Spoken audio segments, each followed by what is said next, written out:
안녕하세요. 안녕하세요. 네, 진짜 소믈리에를 뵙게 되네요. 국내 소믈리에가 몇 분 정도 되시죠? 제가 아는 이제 소믈리에들은 한 2, 300명 정도 되는 걸로 알고 있습니다. 그래도 수석 소믈리에는 굉장히 드물지 않나요? 또 수상까지 하시고. 근데 지금 현업에서 또 열심히 하는 분들이 많고, 저처럼 계속 대회나 자격증에 계속 도전하시는 분들이 많아서, 그래도 계속 이런 좋은, 자격을 가진 소믈리에들이 많이 나올 거라고 생각을 하고 있습니다. 아유, 겸손하세요. 어디서 와인 공부를 하셨나요?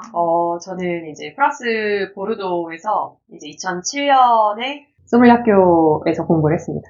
어떻게 와인을 공부하게 되셨나요? 왜냐면은 예전에 한국에 와인 학교가 없잖아요. 네, 맞아요. 근데 어떻게 와인이라는 걸 공부해봐야겠다 이런 생각은 어떻게 하게 되셨어요? 아르바이트를 하면서 이제 유학장을 마련하고 있었는데, 그때 우연히 이제 아르바이트 하게 됐던 게, 지금은 없어졌어요. 영등포에 이제 경방필 백화점이라고, 이제 나이가 나오네요. 이제 그 백화점에서 우연히 이제 와인, 프로모터 아르바이트를 하고 있었어요. 근데 이제 거기 계신 분들이랑 이제 와인에 대한 얘기를 옆에서 이제 주워 듣고 하다 보니까 와인에 대한 역사나 문화나 그 나라의 그 지역에 대한 그런 특색이 너무 재밌는 거예요. 그래서, 이거면 내가 너무 재밌게 할 수 있을 것 같다라는 이제 그런 생각이 들었었죠. 와인 선택했을 때 부모님께서 놀라지 않으셨어요? 좀 생소하거든요, 네, 어르신들한테는. 네.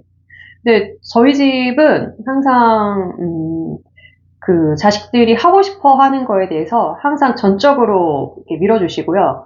어떤 거를 하더라도 그냥 열심히 하면 된다라는 게 부모님 철학이어서 그때 좀 집이 좀 많이 어려웠었거든요. 근데 전적으로 다 밀어주셨던 것 같아요. 적극적으로. 와, 대단하십니다. 역시 부모의 믿음과 네. 지지가 정말 중요한 것 같고, 요즘은 와인이 많이 대중화되어 있고, 네. 또 와인에 대한 선망도 여전히 그쵸. 또 있어요. 와인의 매력은 무엇인가요? 와인의 매력은, 많은 음료가 있지만, 알코올이 높지 않고, 그리고 와인의 그 아로마가 주는 그 다양한 풍미와 그 향이 저는 최고의 매력이라고 생각해요. 국내외 인사는 좀 많이 만나시잖아요. 아, 네네. 좀 재미로 몇 분, 알만한 사람 몇 분만 좀 말씀해 주실 수 있어요? 부시, 부시 대통령. 네. 아, 부시 대통령이 오셨었어요. 그래가지고 그때 부시 대통령을 처음 뵀었는데, 그 쇼맨십이라던가 한 분 한 분 만나시는 분마다 악수도 해주시고 같이 사진도 다 찍어주시면서 굉장히 되게 유머러스 하시고 되게 험블 하시더라고요. 그래서 그때 그 부시 대통령 되게 인상 깊었던 것 같아요. 대단하십니다. 네. 그때 이렇게 와인 값이 네. 천차만별이잖아요. 옛날에 한 10년 전, 20년 전만 해도 와인은 좀 고가다. 근데 지금은 뭐 많이 마시지만 저 같은 서민이 마시기에 적당한 와인 좀 추천해 주실 수 있나요? 되게 민감하시거나 술을 많이 못 드시는 분들한테는 알자스의 피노누아 레드 품종 추천드리고요. 그래도 일단은 저는 또 보르도에 공부했기 때문에 보르도의 메독 지역에 보면은 굉장히 가성비 좋은 깨르 소비뇽 베이스로 한 품종으로 만든 와인들이 굉장히 많아요. 그래서 그쪽 지역을 추천드리고 싶습니다. 와인 병 고를 때요. 가격도 보지만 네. 병 밑에 이렇게 손가락을 넣으면 이렇게 쏙 들어가잖아요. 네네. 그 들어간 깊이는 뭐 차이가 있나요? 아직 그 부분에 대해서 이제 말이 굉장히 소믈리에들도 말이 많아서 제가 그 자료를 한 10년 전에 이제 자료를 많이 찾아봤거든요. 근데 그 깊이가 이제 깊을수록 굉장히 좋은 와인이라고 하는데 사실은 그 깊이가 중요한 게 아니고 그 병을 찍어내는 그 공장에서 만드는 거에 따라 그 깊이 여부가 조금씩 틀리더라고요. 그 깊이의 여부와 와인이 오래 숙성시키는 거와 그 와인의 그 가격은 그 상관관계가 없다라고 알고 오늘 있어요. 와인에 대해서 궁금한 거 좀 많이 여쭤봐야겠어요. 네. 그리고 또 코르크로 된 와인이 있고 요즘 이렇게 돌려서 따는 와인이 있어요. 네네. 그것도 품질에 차이가 있나요? 아니면은 또 상관관계가 없나요? 그것도 이제는 사실 요즘에는 점점 트위스트 마개로 옮겨가는 추세예요. 왜냐하면 이제 코르크 마개에서 오는 와인의 변질이 이제 많다 보니까 보통 제가 알기로는 10병 중 두세 병은 그 코르크 마개에서 오는 그 변질로 인해서 그 부쇼네라고 하죠. 그 부쇼네 와인이 많아져서 점점 많은 생산자들이 이제 트위스트 마개를 추천을 하고요. 그리고 트위스트 마개로도 충분히 장기간 보관할 수 있다. 라는 의견들이 많이 나오고 있어서, 그거와는 별개인 것 같습니다. 오늘 좋은 거 배웠어요. 저는 좀 고지식하게, 원래 알고 있던 상식으로 와인은 무조건 코르크마개여야 돼. 그리고 와인은 또 프랑스 거.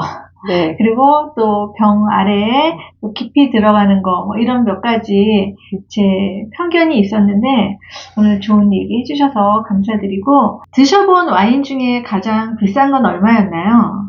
2022년도에 그 보르도에서 굉장히 유명한 그 리버바터라는 와이너리가 있어요. 그 리버바터의 와인은 지금 한 병에 제가 알기로는 5천만 원에서 한 7천만 원 정도 하는 걸로 알고 있습니다. 그래서 그때 마셨던 리버바터가 굉장히 인상적이었습니다. 그 리버바터는 이제 그 만드는 생산자가 원래 엔지니어 출신이에요.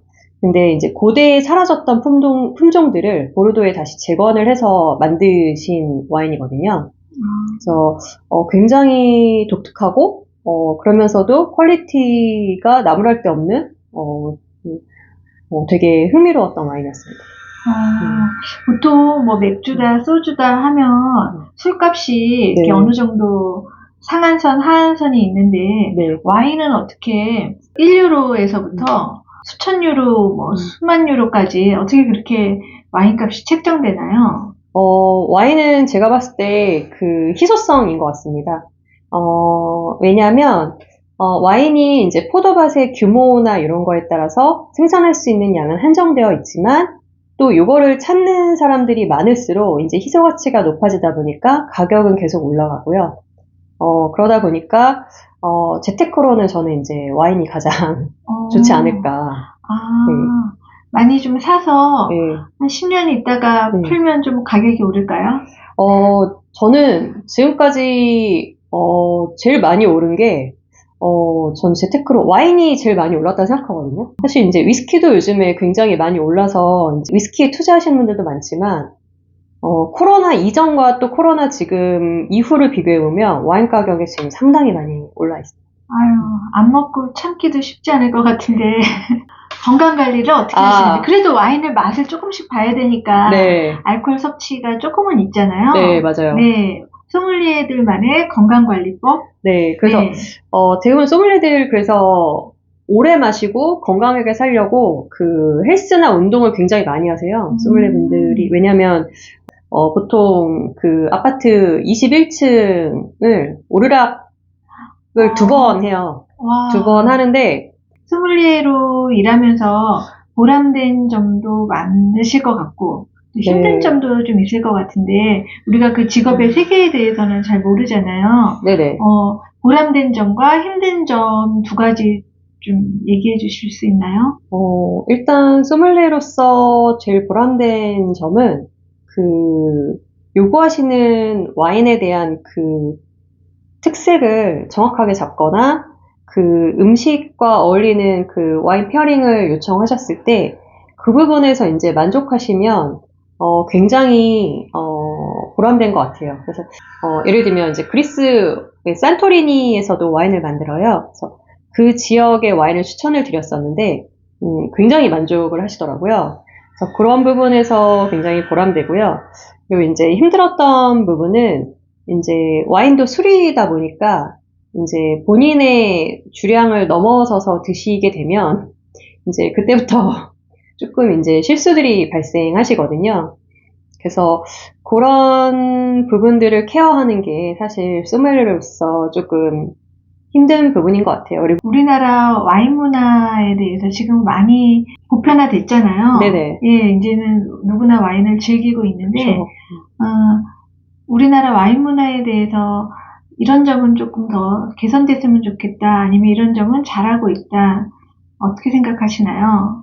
이제는 한국 와인에 대한 관심도 조금씩 관심을 가져주시면 좋지 않을까라는 생각을 합니다. 지금 한국 와인들도 퀄리티 좋은 와인들이 굉장히 많이 늘어나고 있거든요. 우리나라 와인 네. 생산은 어디서 하나요? 우리나라 와인 생산하는 곳은 굉장히 지역이 다양하게 있고요.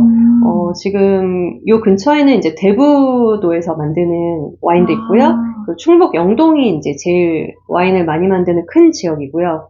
그리고 김천에서도 또 잘 만드시는 분들이 계셔서 이제 찾아보면 굉장히 많습니다. 그래서 잘 만드는 생산자들이 워낙 많기 때문에 이제 한국 와인도 어느 정도 이제 많이 퀄리티가, 물론 저는 이제 화이트 와인 같은 경우는 퀄리티가 좀 많이 올라왔다고 생각을 하거든요. 물론 레드 와인에 대해서는 아직도 조금 더 많이 발전을 해야 되지만, 그래서 과감하게 한번 도전해 보시는 것도 좋지 않을까 생각합니다. 우리나라에 와인이 생산되는 줄 사실 몰랐어요. 우리가 와인을 잘 즐길 수 있는 방법은 좀 뭐가 있을까요? 저는 와인도 하나의 그 음식의 일부분, 그러니까 식사의 일부분이라고 생각을 하거든요. 그래서 대부분 이제 우리나라 분들은 와인을 고르고 난 뒤에 와인이랑 어떤 음식을 먹을까를 굉장히 고민을 많이 하시는데, 사실 유럽에서는 그렇게 생각하지 않고, 우리가 오늘 족발을 먹을 때는 소주를 먹을 거야. 그리고 오늘은 오징어를 먹을 거니까 맥주를 마실 거야. 이렇게 생각하는 것처럼, 오늘 그냥 먹을 음식에 와인을 편안하게 고르시면 좋을 것 같습니다. 이게 뭐 화이트 와인에는 생선 이렇게 가지 않고 공식대로 가지 않고 오늘은 생선이지만 로제 와인을 한번 마셔볼까? 이렇게 편안하게 그냥 내가 생각했던 것과 반대로 가도 좋고요. 그렇게 하시면 조금 더 재밌게 즐길 수 있지 않을까 생각합니다. 꼭 이렇게 너무 규칙에 얽매이지 않고 네네. 책대로 하지 않고 네. 본인이 좀 즐길 수 있는 방향으로. 그쵸. 네네. 좀 이렇게 안심이 됩니다. 이렇게 마셔도 되나. 네, 그쵸. 네, 그런 생각 꼭 치즈 있어야 될 것 같고 그랬는데, 그쵸. 다양하게 먹어보면 좋을 것 같네요. 지금 와인에 관심이 있는 젊은 사람들이 많이 있는데, 그 와인을 제대로 배우려면 어떤 자세를 가져야 되는지. 아직도 부족한 면이 좀 많은데, 다방면에 많은 관심을 두는 것이 좋은 것 같아요. 예를 들면은, 이제, 내가 와인 공부를 하기 위해서 어떤 점을 보완을 할지, 이제 본인이 굉장히 잘 알잖아요.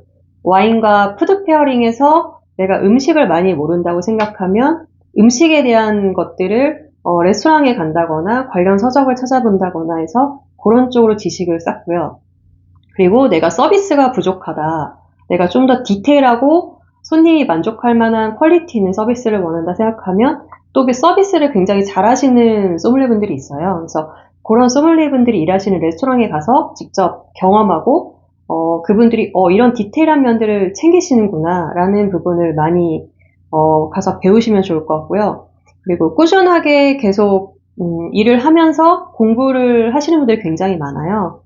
공부를 하시면서 그 외적으로 이제 그 되게 유명한 와인 잡지들이 많아요. 이제 프랑스에서도 와인 잡지 굉장히 유명한 잡지들 많아서 예를 들면은 뭐 디켄터라는 미국의 잡지도 굉장히 유명하잖아요. 그래서 그런 잡지들을 보다 보면 새로 생긴 그 룰이 굉장히 많거든요. 혹시 어학도 좀 도움이 될까요? 저는 소믈리에의 기본적인 베이스는 어학이라고 생각합니다. 그러니까 물론 이제 제가 잘하진 못했지만 영어랑 또 네. 뭐 프랑스어 네. 이런 언어를 좀 공부하는 것이 네. 도움이 되나요? 아니면 좀 필수적으로? 저는 네. 이제는 필수라고 생각을 하거든요. 불어를 조금 공부하시면 좋고요. 그런 어느 정도 와인과 관련된 단어들, 뭐 블랑은 화이트라던가 이런 식으로 뭐 우리가 굉장히 유명한 무똥실드의 무똥은 이제 또 양이라는 뜻이잖아요. 그런 것처럼 불어를 알고 가시면 훨씬 좋고요. 그리고 영어는 이제 베이스로 가져가시는 게 낫다고 생각해요. 왜냐면 요즘에 최근에 많이들 도전하시는 이제 자격증에서 뭐 ASI라던가 WSET나 그리고 CMS 같은 경우는 대부분 영어로 시험을 치기 때문에 영어를 꼭 가져가시고요. 그 외에 에스파뇰이나 이탈리아도 하면 정말 제일 좋지 않을까. 와인 제대로 공부하려면은 공부 많이 해야 되네요, 정말. 앞으로의 꿈이 있다면, 네, 또 무엇인지. 작년에 제가 프랑스 론 지역에 와인을 수입을 했었는데요. 그 와인이 제가 생각했던 것 이상으로 반응이 되게 좋았어서 프랑스에 알려지지 않은 와인들을 조금 더 발굴해서 한국의 시장에 소개를 하고 싶고요. 사업을 한번 해보고 싶고, 그리고 계속 지금 도전하고 있는 이제 그 꼬뚜브 마스터 소믈리에의 이제 3단계가 이제 어드밴스거든요. 그래서 그 시험을 쳐서 향후에는 저도 이제 마스터 소믈리에 한번 도전을 해보고 싶고, 그리고 이제 작년에 했던 대회는 국내 대회에 아시아 대회까지 나갈 수 있는 대회였어서 이제 만약에 정말 운이 좋게 제가 열심히 해서 잘 된다면 향후에 세계 대회도 저도 한번 도전 한번 해보고 싶습니다. 소믈리에가 되려면 꼭 유학을 가야 될까요? 저는 유학을 다녀왔는데요.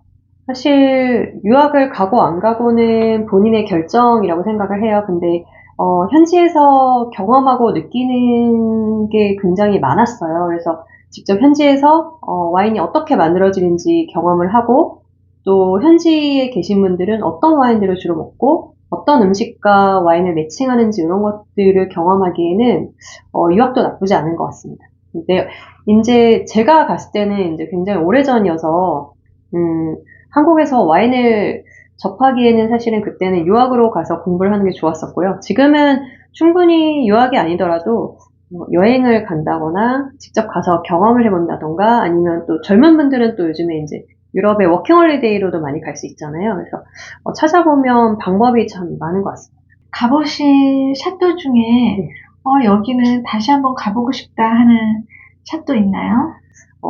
샤또 뒷게임을 다시 한번 가보고 싶어요. 그 뒷게임은 그 우리가 아는 그런 레드 와인이 아니고 화이트 와인의 스위트 와인만 생산하는 곳인데 그 1등급 와인, 그랑크리 와인으로 굉장히 역사가 깊고 유명한 그 스위트 화이트 와인의 생산지입니다. 그래서 샤또 뒷게임 하면 굉장히 고가의 희귀한 와인이지만 최근에 이제 많은 빈티지를 테이스팅해보는 경험을 못했어서 만약에 기회가 된다면 뒷게임에 한번 가보고 싶어요. 네, 감사합니다. 네, 감사합니다. 감사합니다. 네.